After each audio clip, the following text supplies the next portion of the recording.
Hello, everybody. Welcome to day 2 of the START on Campus ELLC Roundtable. My name is Camille Bignani. I'm the UX designer and developer at START, and I'll be hosting today's roundtable. We're going to kick things off right away, but first we'd like to say thank you so much to all of our partners. We couldn't do this event without you, so we wanted to say thank you.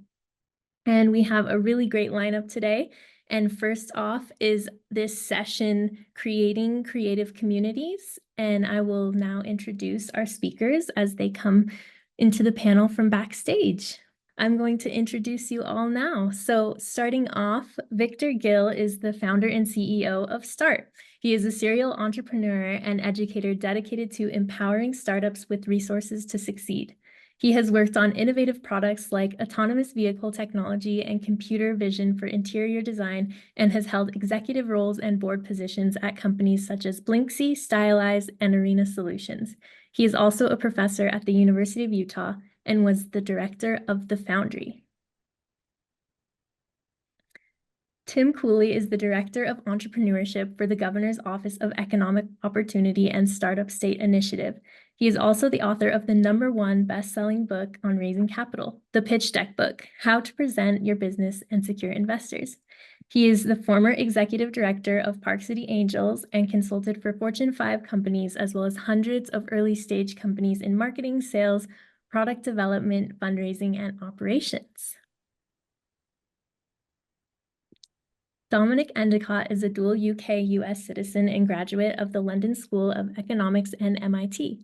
He co-authored Knowledge Towns, Colleges and Universities as Talent Magnets. Published in 2023, the book explores how towns and academic institutions can collaborate for sustainable progress inspired by the disruptions of COVID-19.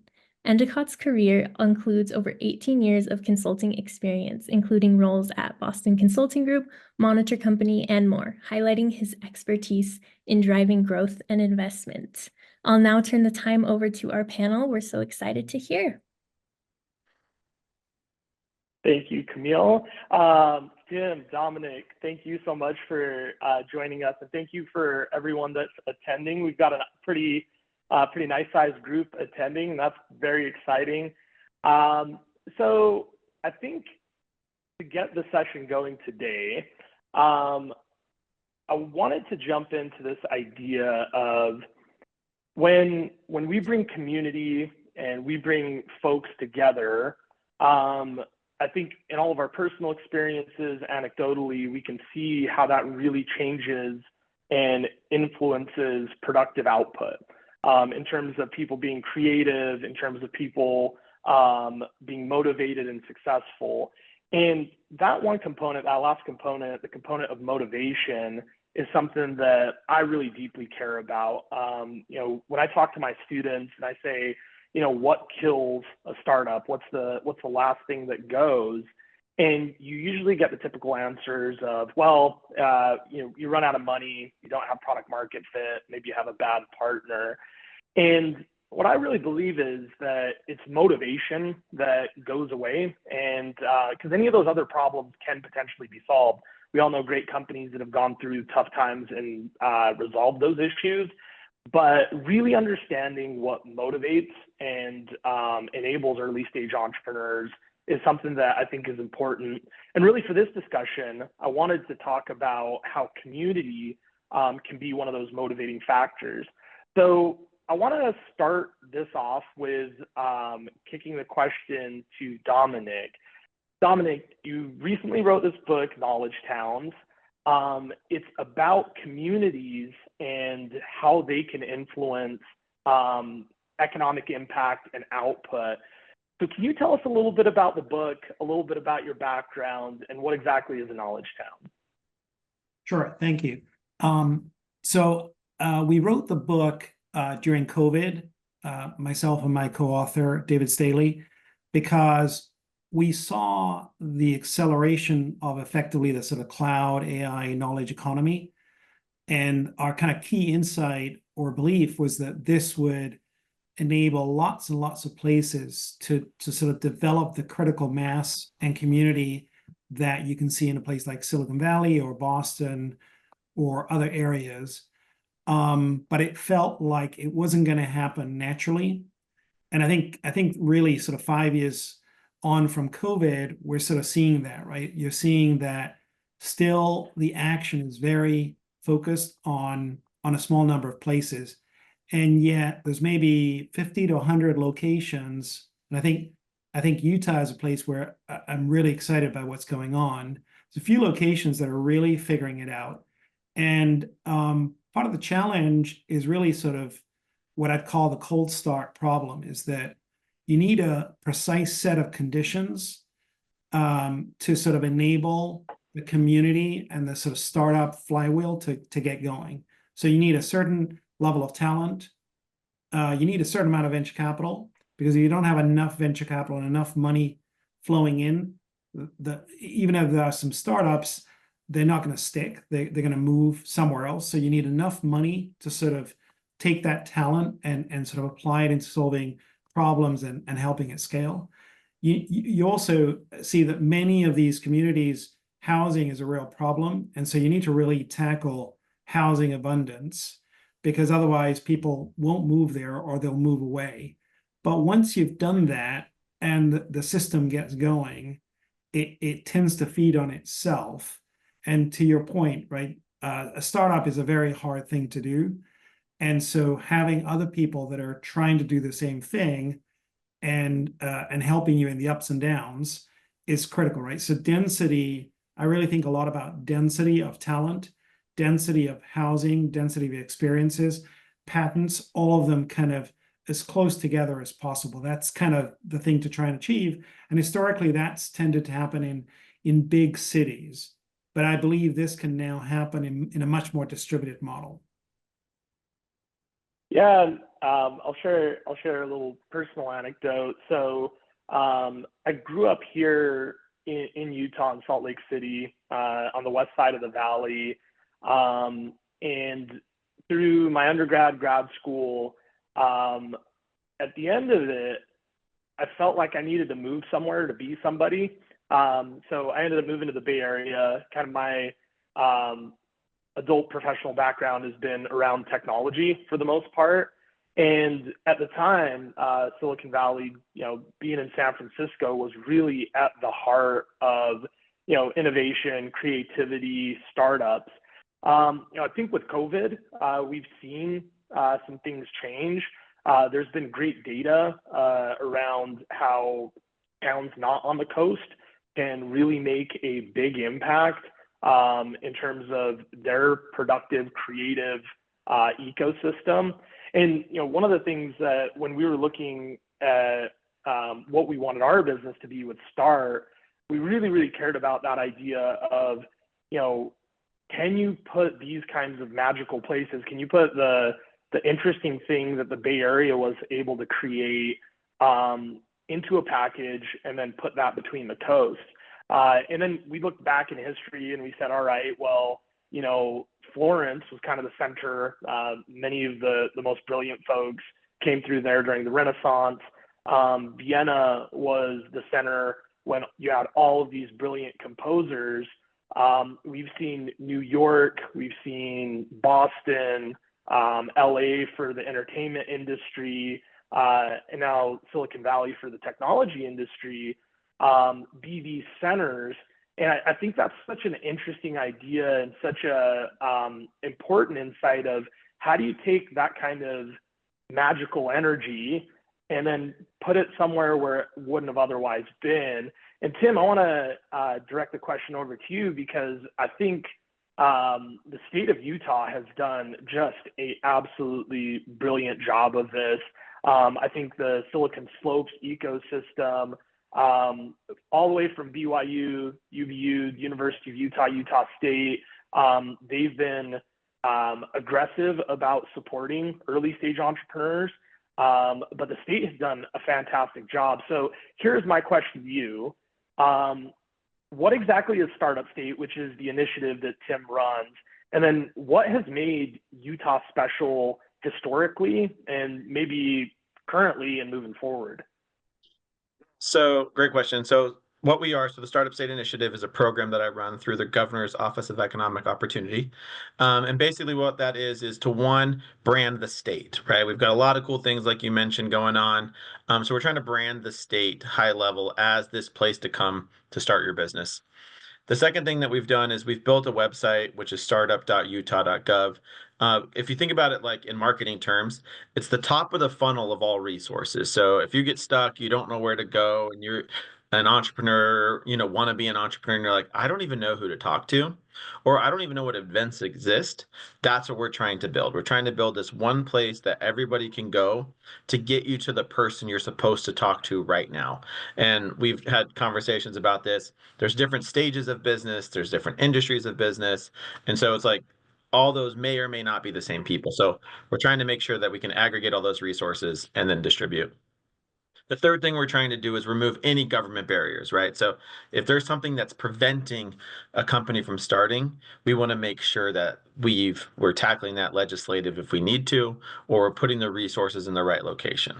So that's the other one. And then the fourth one goes to Dominic's point is we're trying to stabilize the communities, right? There are a lot of great communities in Utah that have been kind of operating under the radar for a long, long time. And what people don't realize is that the majority of these are extremely underfunded, and most of them actually just disappear because there's no money in startups. And so I want to make sure that these great organizations like 1 Million Cups, like the event Silicon Slopes are putting on, and tons of others, are still around in 10 years because they need to be these community areas, right? That's our charter. Awesome. And why do you think the energy, like kind of the natural resource that is Utah, has been able to kind of grow and produce and do so well in terms of generating economic impact from the people that live here? So I think there's a couple things. One, if you look at the majority of our population, which have LDS backgrounds, they go on a mission for 2 years. They get the best sales training there is. For 2 years, you just practice the process of sales. And then when you come back, many of those same people go and do door-to-door sales or take other sales roles, which in my opinion is the hardest skill to learn as an entrepreneur. In today's world, it's super easy. We could build anything if we wanted to, right? But to learn that skill of sales and being told no a million times, and to keep going, I think that is foremost the key area that we have. The second thing that I think is really unique about us is that we celebrate others' wins as if they're our own, right? Like I've watched Start get going since kind of inception. And when you win, I win. Even though I'm not an equity holder, I have nothing involved with the company at all, other than like you're my friend, right? And I think that's something really unique about Utah as a whole is like I think we are very flat as far as like our ecosystem is concerned. And so when someone wins, it feels like we all won together. And so when you're encouraging someone to win, it again, like I said, it feels like it's yours. So you take natural salespeople who are cooperatively competing, and now you get people to come together and say, like, what are you up to? How can I help? And so that's really unique about for us, I think. And one of the things I really love about that, Tim, because I think like we have folks on from Hawaii, South Carolina, Florida, the Midwest. We have folks on from all over, and it's finding kind of what makes your community unique and special. Just like I think every individual kind of has their strengths and weaknesses. Every community, every region has an opportunity to have its strengths and weaknesses. I think one of the things that our systems here in Utah have done, they've done a great job of saying, all right, well, we have people that have 2 years of pretty much like unmatched, fantastic sales training, going door to door selling. How can we put that into practice? How can we make use of that? I think LA has done a great job of figuring out at one point, like, hey, how does entertainment work? But I don't know. I think some of these streaming services and the breadth of what entertainment is now may have passed them by, and they're going to have to reinvent themselves. So Dominic, I'm gonna switch this question to you. We can kind of look at, what is the DNA of a city? What is it that makes it special? We definitely understand that there's a different vibe in Miami than there is in Boston, than there is in Austin. And certain cities have really been able to figure things out and capitalize. But how do we know when a city or a region is figuring it out?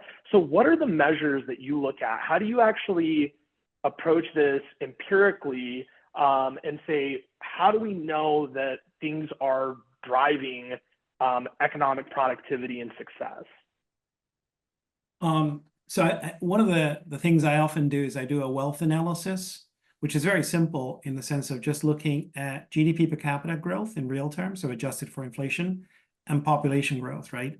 And so what I observe is that the places that have grown at 5% or more per year in a consistent way, say over the last decade, those are doing pretty well. Like Austin, Texas has grown, I think, at 5.3%. A few places grown a little bit faster, but that's a pretty good number.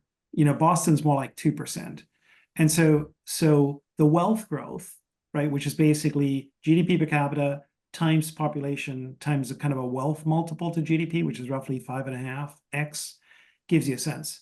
And that's a really interesting number, because when you do the math on that, you realize, wow, that's a lot of wealth, right? And to Tim's point, right, there's no money in startups, but there's a lot of wealth at the end of the game if the right people are moving into the region and the right activities happening.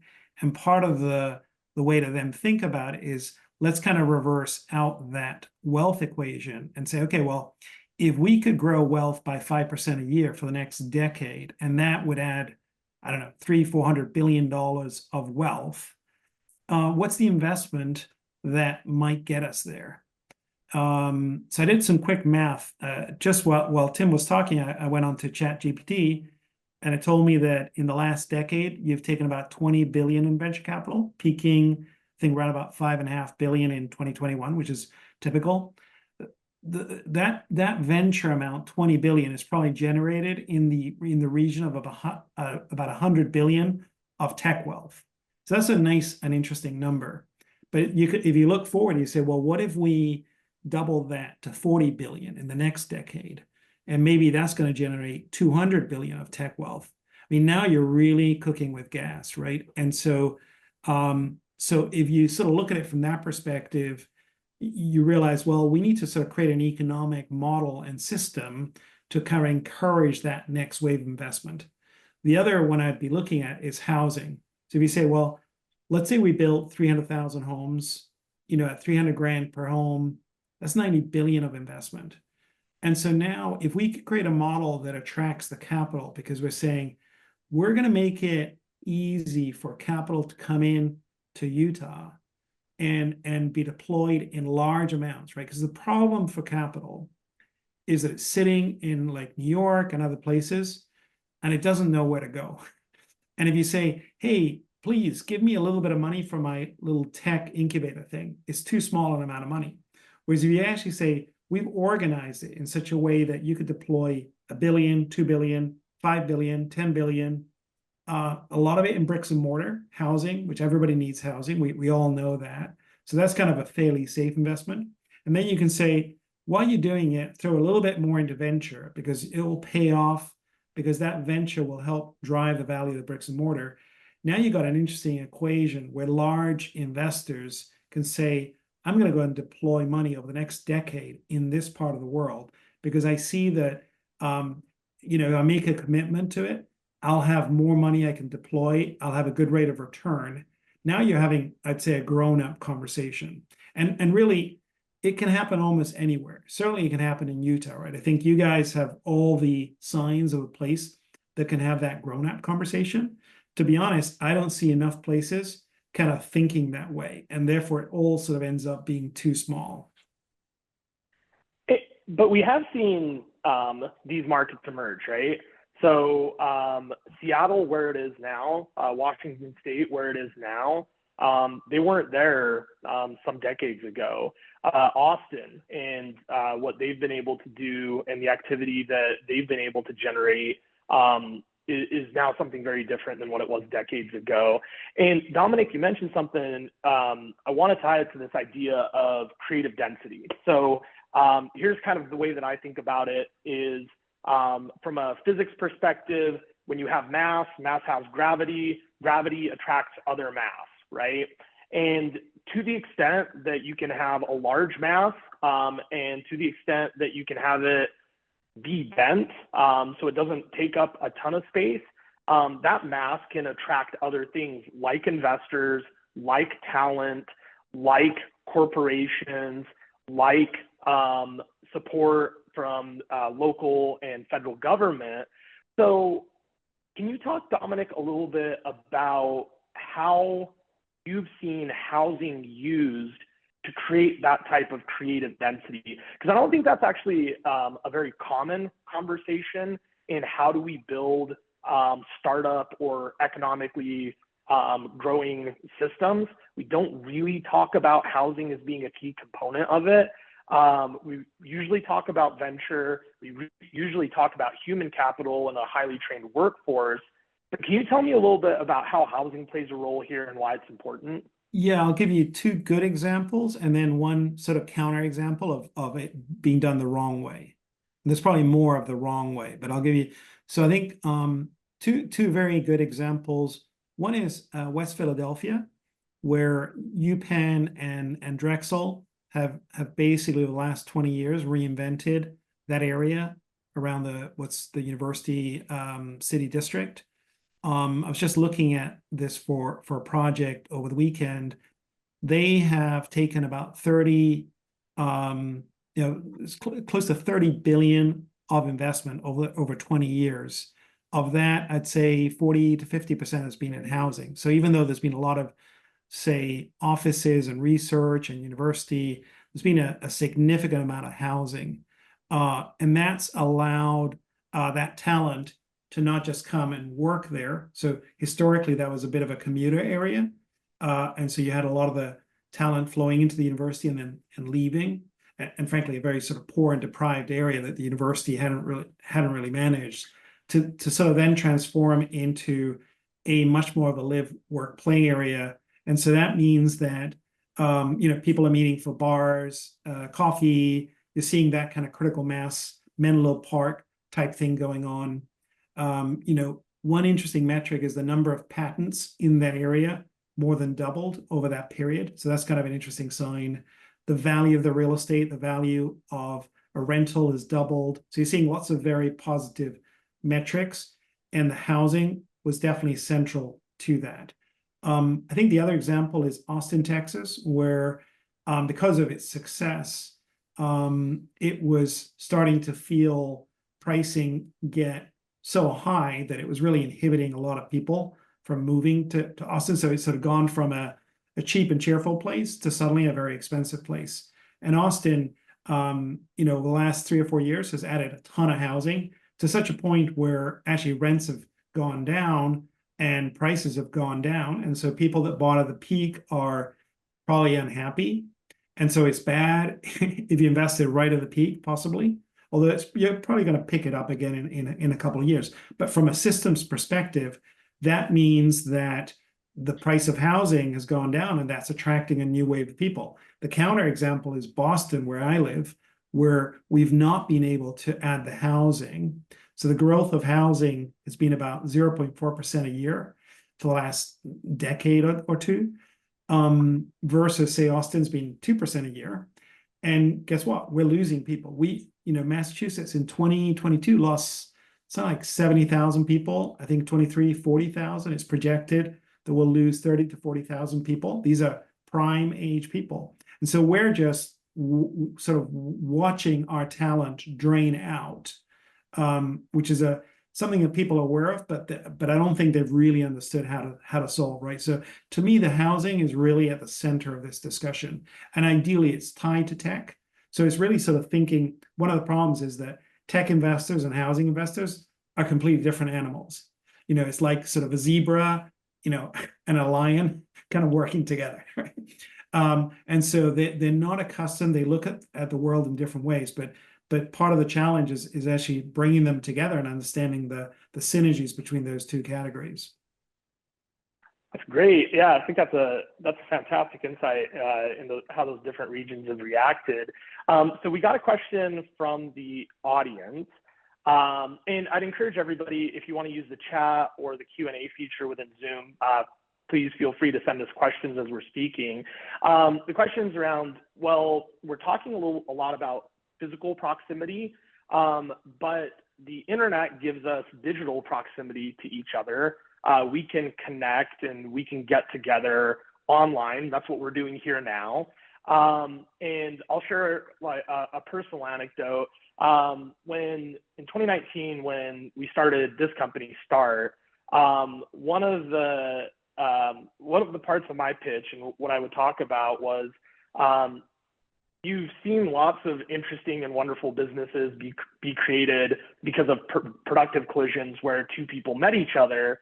But gosh, how many people have met on Reddit and started a world-renowned company, or on Facebook or Instagram?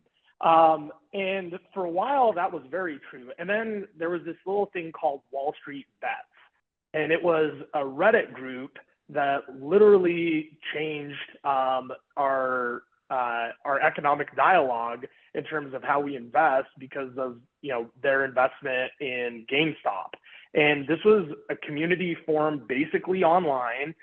There was very little in real life interaction, and they went on to do something that was interesting. I wish I was more well versed on it, but I can't think of lots of companies that the founders met online and got going. So Tim, I want to kick this question to you. Utah's an interesting state. We have population density in a few nodes throughout the state, but we're also very connected. University of Utah was one of the first nodes on the ARPANET. We've had internet for a very long time.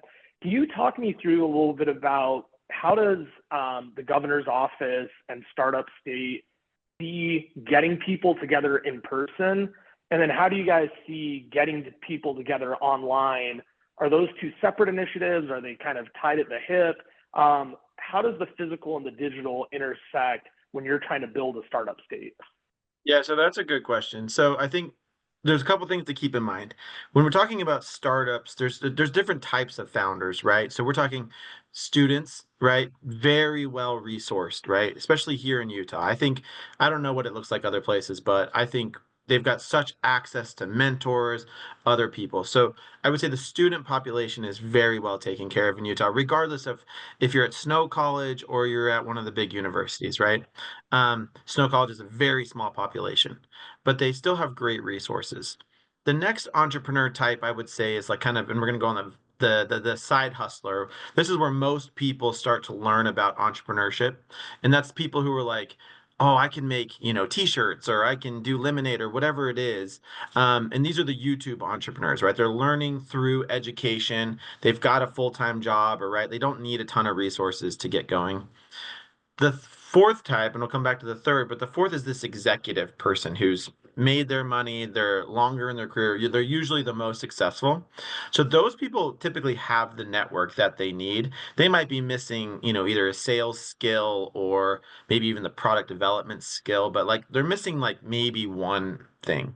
The majority of entrepreneurs which is where I focus, is like I call them the unemployable, right? So it's this 80% of people who need money yesterday, right? They've got $10,000 in loans, they've got their student loans, and they just got laid off, right? And so they need to make money. And so those people typically don't seek the resources. And I think that's where I'm trying to bring them together. And so what we've learned, great resources like the Small Business Development Center do a great job at facilitating that early stage. I need to make money and I know nothing about this ecosystem, right? I don't know sales, I don't know HR, I don't know anything. But that takes a long, long time to learn all of those different skills. And sometimes you're, drinking through a fire hose. I guess I always, right? And so I think for us, as we look at in person and then online, one, we try to get people in person. there is something magical that happens after the conversation, right? So we're going to have this conversation. I was literally thinking about this today. We're going to have this conversation, and then someone's going to be like, but can you show me how to do that? Like, I actually need that today. And they're not going to get that one-on-one kind of feedback from this panel. It's just, we're going to go off and do our own things, and hopefully you guys reach out. I'd love that. But like, I just don't, it doesn't naturally happen. But when you're in person, that actually takes place, right? The second part online, I think that there's so many good resources, but unfortunately it comes with the bad, right? People selling get rich quick schemes and all kinds of things in that neighborhood. One of the ones that I've seen do this extremely well is a group called Gust, which is probably one of the early like aggregators of angel investors and things like that. And in their accelerator program, they kind of have like an open hours every week, right? So every Wednesday, any founder can ask any question, and they're usually the same questions, to be honest. But it gets that same thing. It's still online, but it's still like the feedback is almost immediate. It's as if you're in the room with, the best counselors in the world, right? There's like two or three guys who are, billionaires on this call. And you're like, how often do you get that one-on-one coaching, right? For someone who's done it in the ecosystem, and I think that that's a really unique play that I think like for us, we're trying to figure out how do we navigate when the resource, for example, the SBDC can't KPI wise, so key performance indicator, collect that data, right? It doesn't serve them, So to Dominic's point earlier, these communities have to be developed where KPIs don't matter, right? Like they don't matter. Like just come show up. I'd love to help. Like there's no KPI there, and so I think that's the evolution, and I don't know what that looks like if I'm being honest. Yeah, just sharing a common thread here, right? Both Tim and I are good friends with someone in our community, Rob Bell, that runs a Coffin Foundation kind of templated thing called 1 million cups. But he's done it very uniquely and done it so consistently and so well over time. And, I think one of the things that I've learned from that and that I just find to be a core belief based on my own life experience is that we kind of think about how we generate venture ecosystems, startup ecosystems, in some of these dimensions, like, hey, what human capital is available, what venture capital is available, what kind of expertise is there, what industry is there.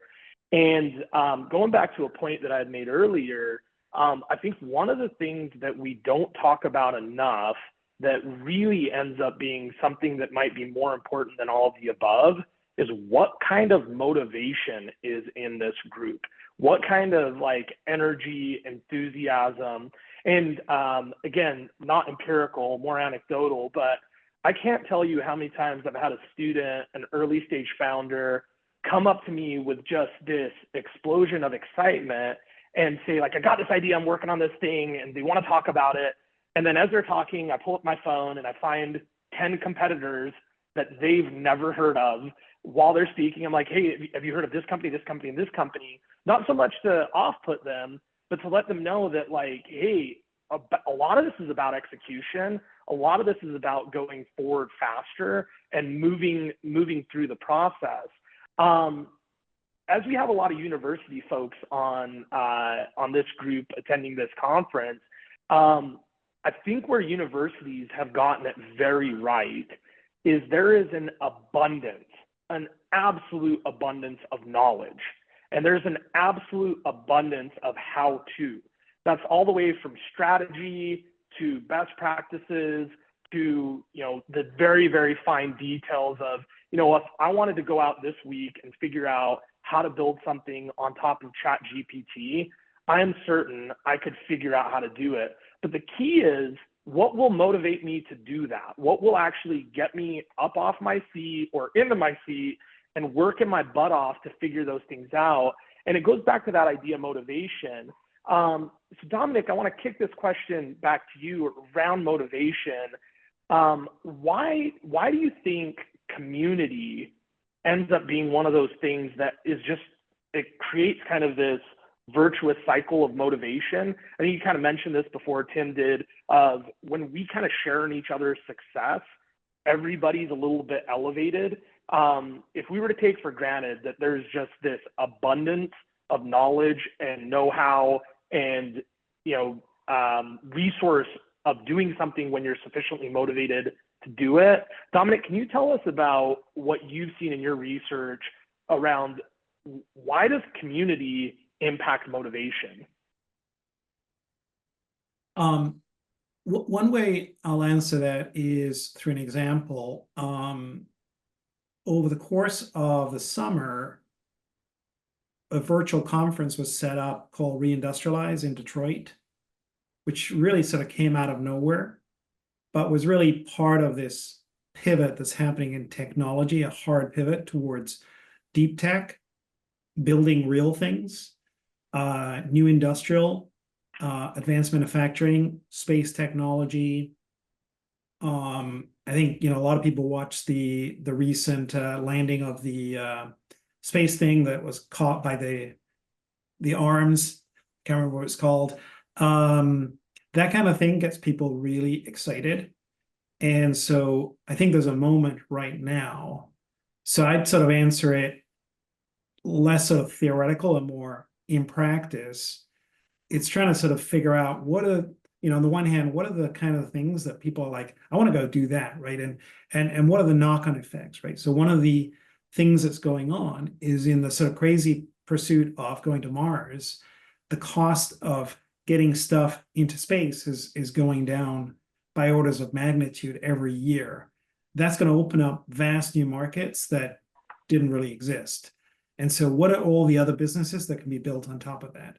One thing I would sort of encourage is go figure out what are the big markets out there. So I did a sort of analysis of about 10 high growth markets globally that are about 6 trillion globally and are projected to get to about 20 trillion globally by 2030.